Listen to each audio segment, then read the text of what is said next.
Je m'appelle Boubacar Meïté, j'ai 17 ans, je suis de nationalité française et d'origine ivoirienne. Je suis en classe de seconde S et je suis à la sourate Ar-Rahman. C'est ma deuxième année au sein de cet établissement. Bienvenue dans le premier épisode de la série à la rencontre des élèves de Luqman. Dans cette série de vidéos, nous irons à la découverte de parcours uniques d'élèves, parfois venus de très loin. Rejoignez-nous dans cette aventure exceptionnelle en vous abonnant à la chaîne afin de ne manquer aucun de ces séries d'élèves inspirants.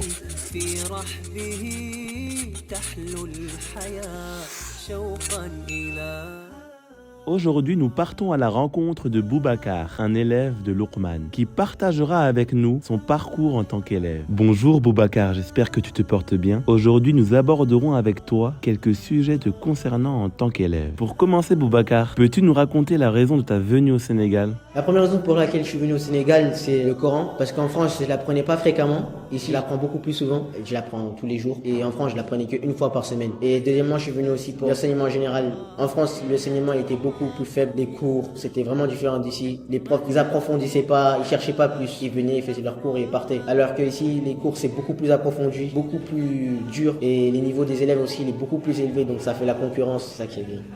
Après avoir pris du recul depuis ton intégration dans cette école, comment décrirais-tu l'évolution de ta perception de la vie ? Depuis que je suis venu ici à Luqman, je réfléchis plus vraiment pareil. Avant, quand je faisais quelque chose, il y avait ma mère pour me dire faire ça ou faire ci. Mais maintenant, là, comme au Sénégal, je suis venu tout seul, il n'y a pas mes parents. Maintenant, c'est moi-même qui décide de ce que je vais faire. Maintenant, je suis devenu chef de moi-même, je suis devenu plus autonome. Maintenant, je dois dire ça c'est le bien, ça c'est pas bien, ça c'est le mal, ça c'est le bien. Et voilà. Peux-tu maintenant nous décrire ta routine quotidienne pour maintenir un rythme soutenu? Car nous le savons bien, vous combinez l'étude du Coran avec le programme scolaire français.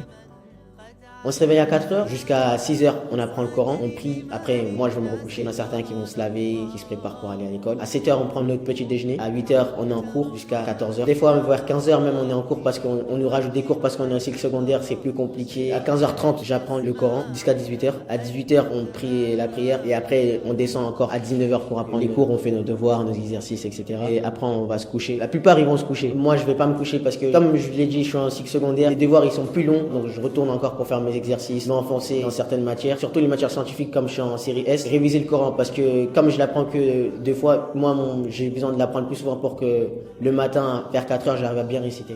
Maintenant Boubacar, peux-tu nous dire ce que tu aimes faire pendant ton temps libre? Les temps libres du lundi au vendredi, généralement je parle avec mes amis, on discute, on débat, on parle de foot, de la vie, etc. Mais si c'est le samedi, dimanche, on regarde la télé, on regarde des films et tout. Et le dimanche, on va au terrain, on joue au foot. Quel métier aimerais-tu exercer à l'avenir? Et comment envisages-tu atteindre cet objectif? On va faire pilote d'avion parce que moi j'aime bien me déplacer, bouger, voir d'autres choses. Ça me permettra de faire ce que j'aime faire. Je préfère passer dans une école de pilotage qu'à l'université, ce serait plus favorable pour moi. Surtout, j'aimerais être dans une école qui est dans un pays anglophone parce que pour apprendre la langue, le métier que je veux faire, ce serait plus pratique pour moi parce que l'anglais c'est la langue universelle. Pour finir Boubacar, si tu avais des conseils à donner à un élève qui voudrait, lui aussi, suivre le même parcours que toi, quels seraient-ils? Je dirais d'être fort parce que supporter la fatigue, le stress, c'est très compliqué. D'avoir l'envie de faire ce qu'on fait parce que si on n'a pas l'envie, c'est compliqué de faire quelque chose. Quand on a l'envie, c'est toujours plus simple, plus agréable à faire. Deuxièmement, je dirais avoir confiance en soi parce que quand tu as confiance en toi, c'est tout marche. C'est facile. C'est la fatigue, tu la sens pas, tu te dis que oui, j'ai confiance, je vais réussir. La fatigue, c'est rien. Tu peux réussir, se dire que même si c'est compliqué, faut pas se dire que je vais pas réussir, faut se dire j'arriverai. Les autres ils arrivent, moi j'arriverai. Il y a des gens qui sont derrière moi, je dois réussir.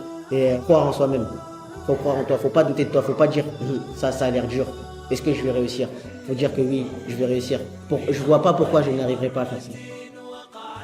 Merci Boubacar pour ton précieux témoignage et nous te souhaitons le meilleur pour la suite. Qu'Allah t'ouvre les portes du savoir.